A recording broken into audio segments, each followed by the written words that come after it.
two blocks A and B are joined by a string and rest on a frictionless horizontal table. A force of 200 newtons is applied horizontally on block B. Block A has a mass of 3 kilograms and block B has a mass of 7 kilograms. Calculate the acceleration of each block and the tension in the string. Alright, so to solve for the acceleration of the object, it is actually very simple by just treating objects A and B as a system. So, using Newton's second law, we will have F net is equal to ma. And since we are treating objects A and B as a system, so we would only be looking on the external force that causes the system to move. So in this case, the only force that is causing the system to move is this 200 Newton force. So this is going to be our F net. So we will substitute that. That's 200 newtons is equal to, and since we are now treating this as a system, so our mass here would be the total mass of blocks A and B. So that's going to be 3 kilogram plus the 7 kilogram block times the acceleration.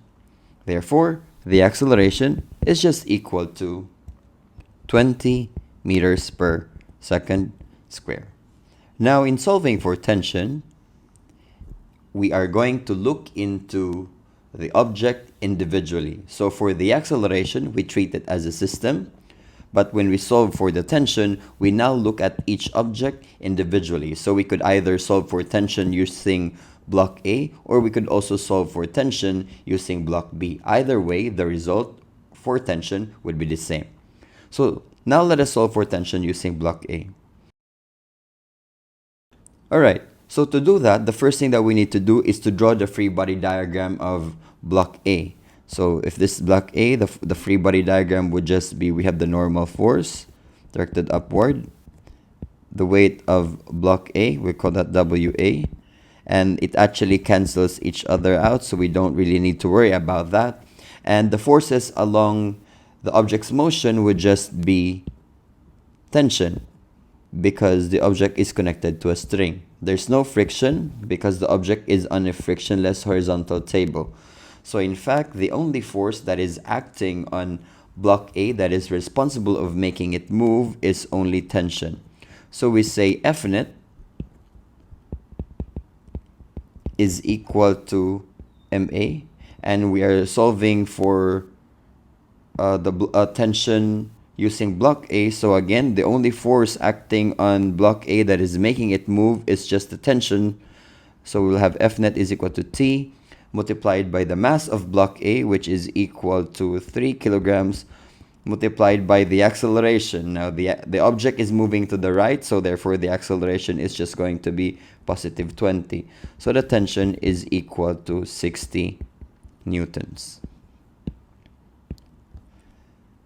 Now we try to solve for tension using block B.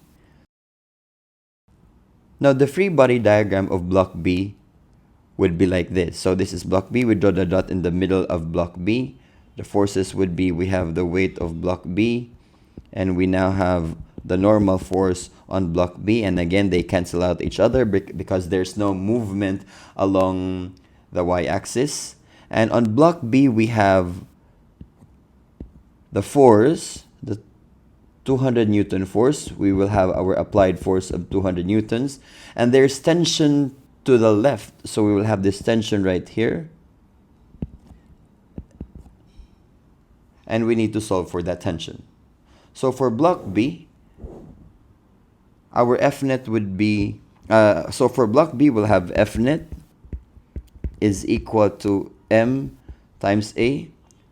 So the forces on the x-axis that would affect the object's motion would just be the applied force and tension. So the applied force is directed to the right, so it will be positive, minus the tension because it's directed to the left. And that is equal to the mass of block B multiplied by the acceleration of block B. The applied force is 200 newtons. minus tension, and that is equal to the mass of block B is 7 multiplied by the acceleration. And since block B is also moving to the right, because the blocks A and B would actually be moving as one, and therefore its acceleration would also be positive 20 meters per second square. If you plug these values in your calculator, you'll get that tension is equal to 60 newtons. So either way, whether you use block A or block B, you should get the same tension. So in summary, if you have a question similar to this, you just have to treat the blocks as a system. So you consider it as one object, and then you could easily solve for the acceleration of the object using the system approach. Don't forget that the mass that we have here should be the total mass of the system. And in solving for tension, you could either use block A or block B. Make sure that you draw the free body diagram, and for the F-net, you only look at the forces that are responsible for making the object move, or the forces along the axis of the object's motion.